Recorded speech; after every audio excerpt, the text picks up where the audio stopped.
umuwi ka na pala. Alas 4 na oh. Wala ka na ba talagang respeto dito? Di mo man lang iniisip na may nag-aantay dito sa inyo sa bahay? May paki ka pa pala. Kala ko sarili mo na lang iniisip mo eh. Ano sabi mo? Bastos kang bata ka! Palibasa kasi nababad ka sa mga trupa mo eh. Ate gising. Nag-aaway na naman sila kuya. Ha?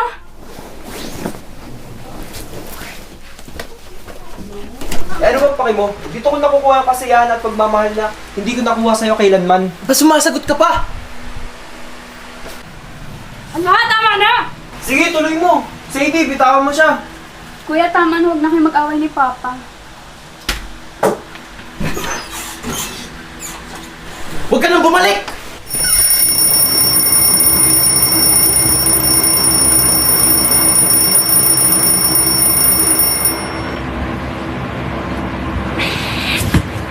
Kuya!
Wala, pumasok pa.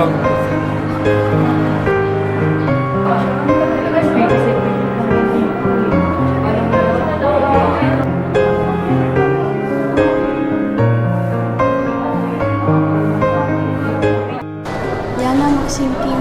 May gagawin ba kayo mamaya? Pwede ko ba kayo maayos sa bahay? May sasabihin lang sana ako. Uy, andito ka na pala.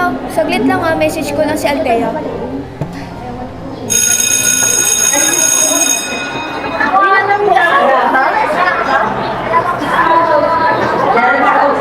Dito na tayo. Ang pera. Ano save? Ano ba di ka na pabalik doon? Eh, pagkain. Ano ba makasi?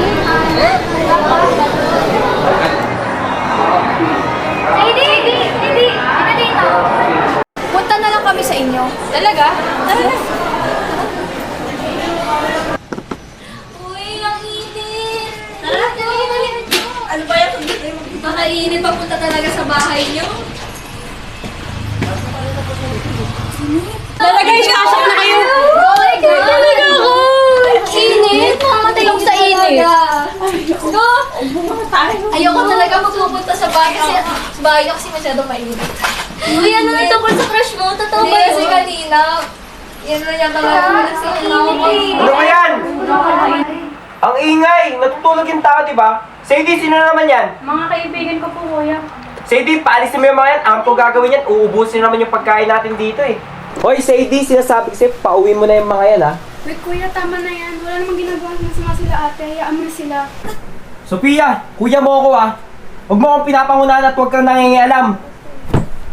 Tutulog yung tao, buwisit!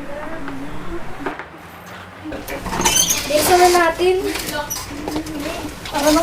Tara na.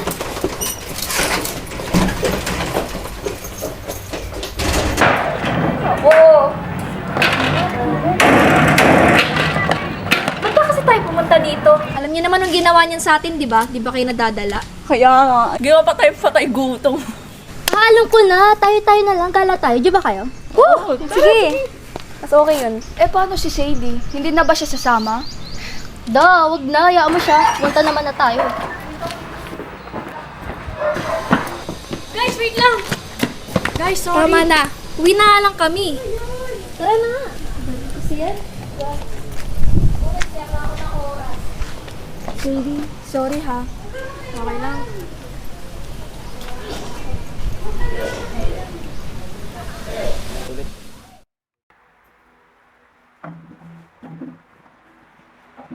Bert, kain na.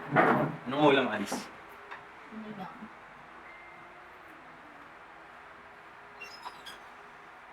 Oo nga pala, nakarating na ba sila sa inyo?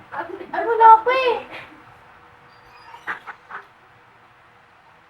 Sige, kain na tayo dito.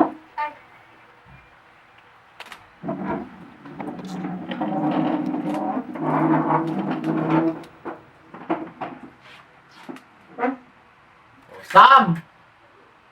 Sam, kain na. Wait lang po, tita. Papunta na po.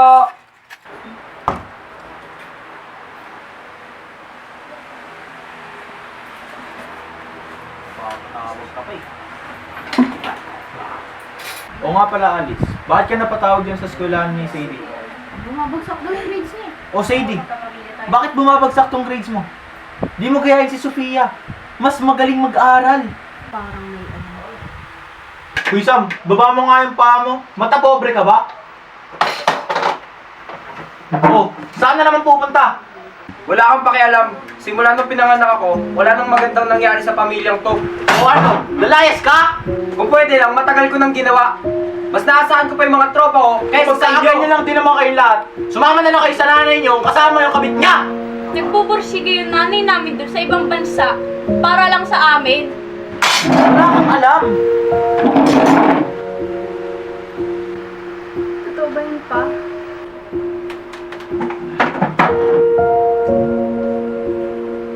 Sophia, tinawag niya ate mo doon.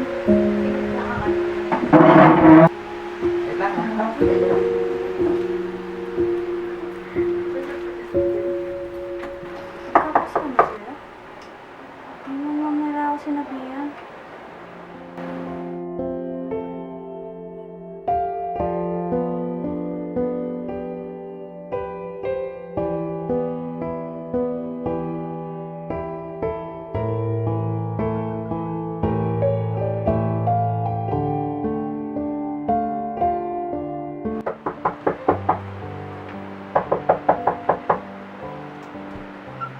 Ate. Totoo ba yun? Ang sinabi ni Papa. Hindi ako makapaniwala na magagawa yun ni Mama. Magiging okay din ang lahat, ate.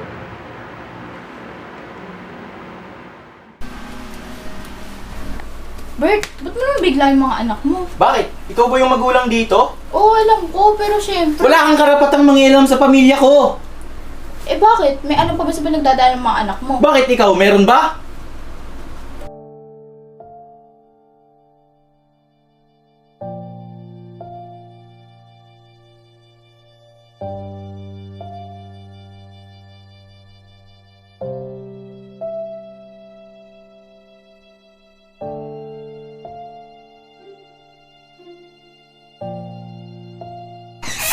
Oh, Sadie. Hapon na. Sadie. Sadie. Sadie! Ano ba?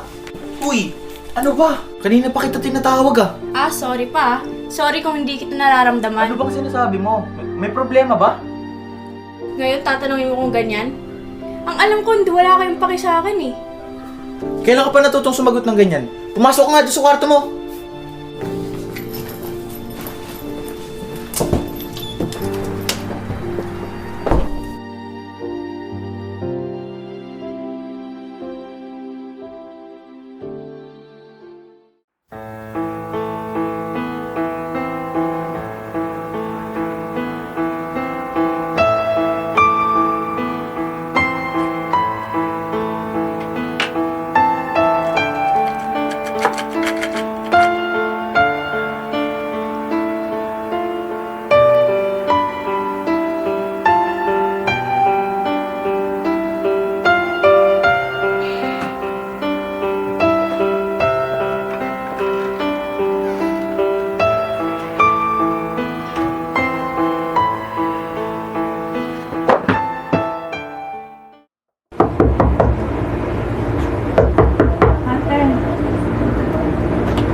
Tawag ka ng ambulansya! Bilis!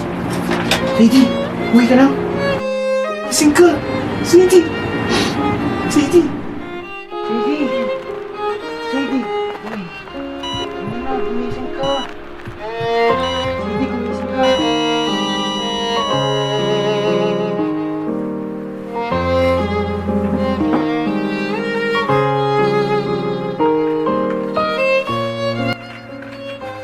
Gusto ko na magpasalamat sa inyong lahat para sa mga masasayang alaala na ating pinagsaluhan. Sa bawat ngiti, tawanan at pagmamahalan, hindi ko malilimutan ang mga sandaling iyon. Kayo ang nagbigay ng liwanag sa aking buhay sa gitna ng dilim.